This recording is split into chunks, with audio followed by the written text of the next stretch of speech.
para ser más competitivos, más competentes y para lograr la excelencia y la calidad, ha dicho el rector Ignacio Villaverde, tanto en las empresas como en la propia universidad. Lo harán a través de una transferencia mutua de experiencias, porque, dice el rector, la universidad exporta mucho conocimiento, pero transfiere poco al modelo de gestión, y con este convenio que han suscrito pretenden lograr ese objetivo, transferir el conocimiento en primer lugar a las empresas y en segundo lugar a la sociedad en general, siempre teniendo en cuenta el escenario en el que nos moveremos en los próximos años. Yo creo que la universidad se distingue de otro tipo de instituciones porque no solo generamos conocimiento, sino que además generamos conocimiento para el futuro, ¿no?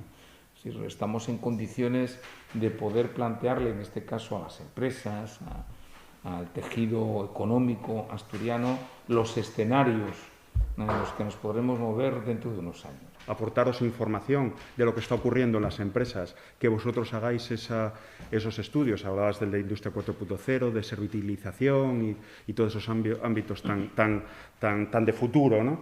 Y que luego esa información pueda volver otra vez a las empresas y que podamos luego llevarlo a la sociedad.